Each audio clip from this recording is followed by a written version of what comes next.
Morning दोस्तों, welcome back to my new video. और अभी हम लोग जो खड़े हैं ये है Aligarh Kanpur highway project NH91 और आज मैं इसका अपडेट दूंगा। अभी हम लोग सुबह के 8 बजे हैं और साइड पे आ चुके हैं। अभी जो काम चल रहा है ना वो हमारा आरीवाल में पीछे की साइड फिक्सर स्लैब का चल रहा है। कुछ ही काम बचा हुआ है, मतलब अपना लगभग 150 मीटर केवल थाने की एरिया बची हुई है जो कंप्लीट नहीं हुई थी, तो जल्दी उसको कंप्लीट कराएंगे।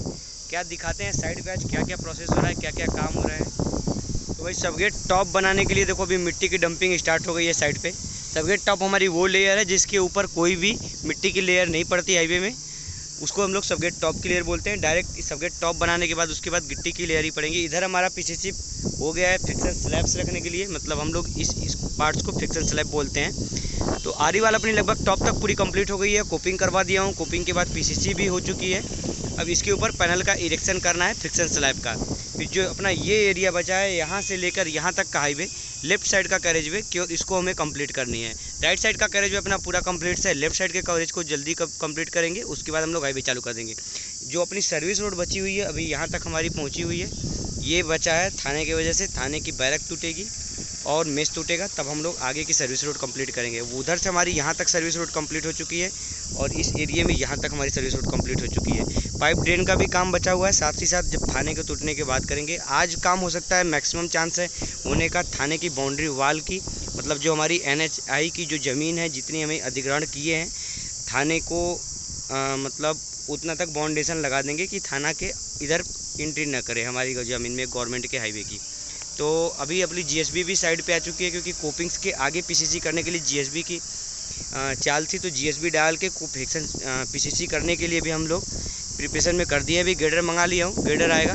देखिए ये देखो मिट्टी की लगभग डंपिंग रात से ही चल रही है, तो लगभग ऐसे हो चुकी है। भाई ये देखो मिट्टी की जो बड़े बड़े बोल्डर्स आ रहे हैं ये अलाउ नहीं है, लेकिन कुछ सिचुएशनों में हमें करना पड़ता है ऐसे काम। तो इतने बड़े बड़े बोल्डर्स हैं ये हाईवे में अलाउ नहीं है, क्योंकि इनको क्या है, मैक्सिमम जो एम्बैंकमेंट्स की लेयर है उनमें हमारा 75 mm से ज़्यादा पार्टिकल्स नहीं होने चाहिए मिट्टी के। मतलब इनकी अगर कोई भी पार्टिकल्स उठा लो ना तो इनकी जो साइज़ होनी चाहिए 75 mm से ज़्यादा नहीं होनी चाहिए, जबकि ये सब लगभग अभी हमारा 120 mm से के लगभग है। तो इससे बड़े बड़े भी ढेले आ जाते हैं, क्योंकि ये चीज़ हर चीज़ स्टैंडर्ड तरीके से काम अगर हम लोग हाईवे में करना चाहें तो नहीं हो सकता। तो इतने बड़े बड़े बट ये टूट जाते हैं जब ग्रेडर चलेंगे, मशीनरी चलती हैं तो ये सारे ढेले टूट जाते हैं।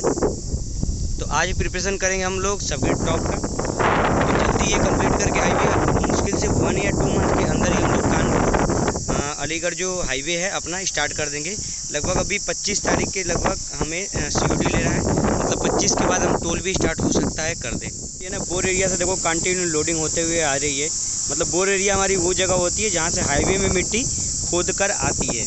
तो जब भी हम लोग मतलब जो भी बोर एरिया लेते हैं, लगभग हाईवे जो अपना कंस्ट्रक्शन हो रहा है उससे 4 से 5 किलोमीटर लाते हैं, क्योंकि उससे ज़्यादा डिस्टेंस पे लाने पे मिट्टी की कॉस्ट ज़्यादा हो जाएगी। इस वजह से 3 से 4 किलोमीटर दूर मैक्सिमम प्रयास किया जाता है मिट्टी मिल जाए, और वहीं से हम लोग मिट्टी हाईवे के लिए लाते हैं। तो ये देखिए अभी जो मिट्टी फुल हुई है ना, लगभग ये हमारी 12 से 13 M³ के लगभग इसमें मिट्टी आती है।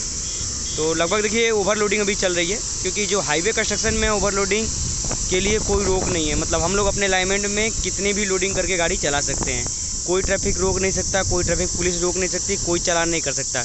ओवरलोडिंग हम लोग रोड पे लेके नहीं जा सकते, लेकिन अपने हाईवे एरिया में जितना हम लोग का हाईवे बन रहा है उतने में कितना भी हम लोग ओवरलोडिंग लेके चले कोई फ़र्क नहीं पड़ता।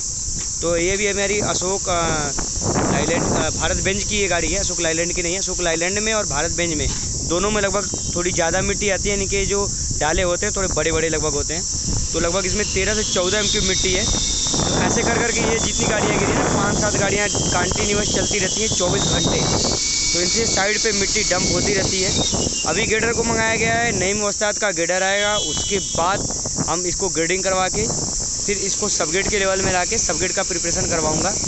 तो लगभग अपनी ये मिट्टी मतलब ना जो भी है लगभग एक हाईवा अपने को 4,3500 से 4,000 के लगभग पड़ जाती है। मिट्टी किस रेट में पड़ रही है लगभग ये मायने रखता है ठेकेदार के लिए। अभी जो NHI से काम ली है वो हमारी PNC इन्फ्राटेक लिमिटेड ली है, और उससे सॉयल का काम अलग अलग छोटे छोटे ठेकेदारों को कंपनी द्वारा दे दिया जाता है।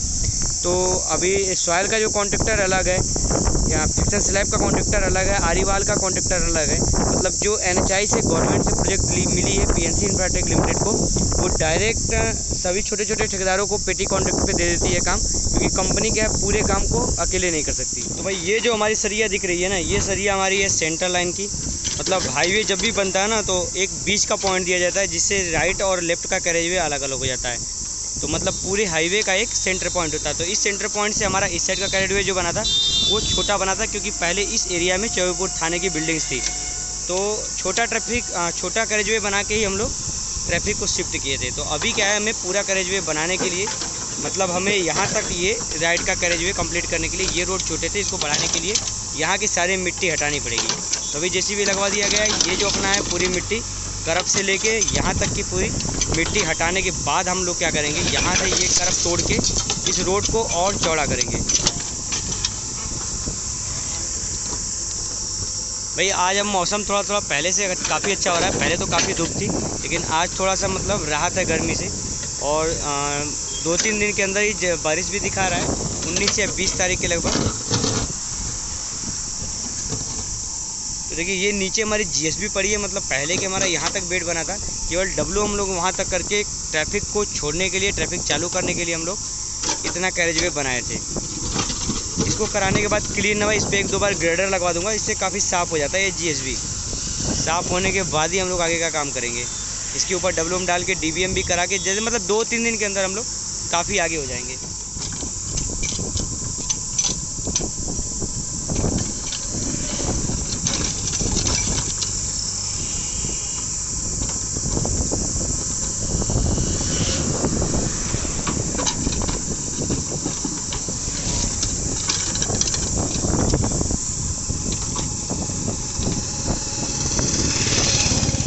साइड पे आ चुका है अपना ग्रेडर, और कराएंगे मिट्टी की ग्रेडिंग। मिट्टी की ग्रेडिंग करने के बाद ही पता चलेगा एक्चुअल लेवल में कितनी फीलिंग आ रही है सॉइल की सबग्रेड टॉप के लिए। तो ये देखो अपना कैट का ये ग्रेडर है, लगभग 1 करोड़ से ऊपर की ये मशीन होती है भाई। और इसकी यूज़ तो मैक्सिमम हाईवे में किया जाता है, मैंने जहाँ तक देखे हाईवे में ही है। तो लगभग भाई देखो इसको स्टार्ट करेंगे, 40 से 45 मिनट लगेंगे सारी मिट्टी को ग्रेडिंग करके एक लेवल्स में लाने में। इतनी सारी डंपिंग है, देखो कैसे तोड़ती है ये मशीन। ऐसी है ना भाई, अगर इससे तोड़वा रहे हो डंपिंग तो काफ़ी कॉस्टली पड़ता है अगर कॉन्ट्रैक्टर बेस पे चल रहा है तो।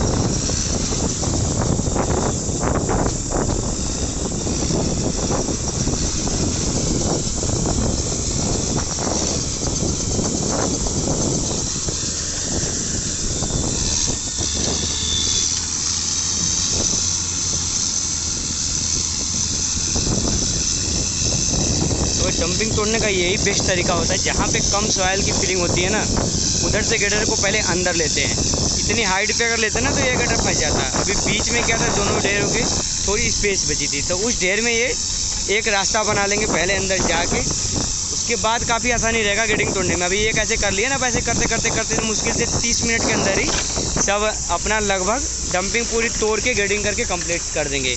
इधर कोपिंग की भी सेटिंग लग गई है, मतलब जो आरीवाल हमारी ख़त्म होती है उनको एक लेवल्स देने के लिए कोपिंग की सेटिंग लगा दी गई है। तो ये कोपिंग की सेटिंग लग गई है, अभी और बाकी है 15-20 मीटर की और सेटिंग आ रही है। वो लगाने के बाद ट्रांजिट मिक्सर TM आएगा, उसके बाद इसमें कंक्रीट करके इसको कंप्लीट कर लेंगे। तो बचा यही एरिया फिक्सन स्लैब का, जल्दी कंप्लीट करा के यहाँ तक टच कर लेंगे तो ये अपना कैरेजवे चालू कर देंगे। काफ़ी धूप है भाई, लगभग इसको JCB आधे घंटे के अंदर लगभग इतना अपना काम कंप्लीट कर दिए। मतलब GSB के ऊपर से जितनी मिट्टी थी ना कैरेजवे राइट वाला बढ़ाने के लिए, उतनी हम लोग की मिट्टी ये पूरा हटा चुका है।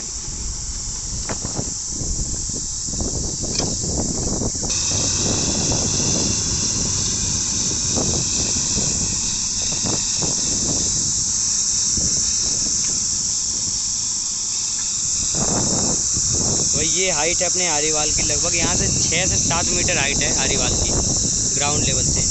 और इधर एक बोर्ड लग चुके हैं चौबेपुर थाने के।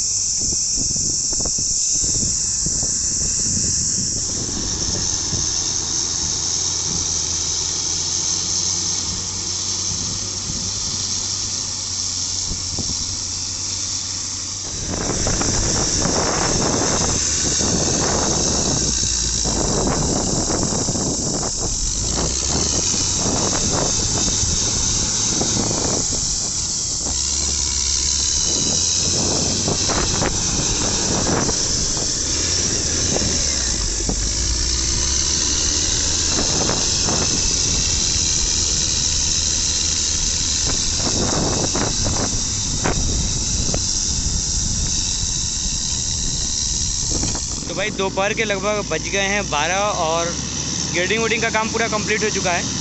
देखिए जीएसबी से जिस साइड मिट्टी हटा रहे थे ना वो जेसीबी से, ये मिट्टी पूरी हट गई है। उसको ग्रेडिंग करके देखो कितना भी क्लीन कर दिया गया है। तो पूरी प्योर जीएसबी अपनी निकल चुकी है बाहर इस साइड में।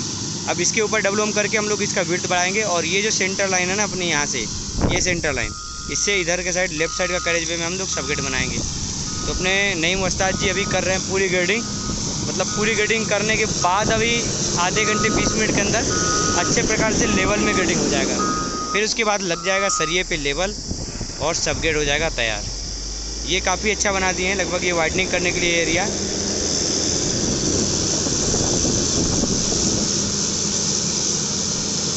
अभी इस पोर्शन में क्या है, मिट्टी कम है, तो इससे इधर मिट्टी ज़्यादा थी, उसको इधर से काट के मिट्टी को इधर लाया जा रहा है।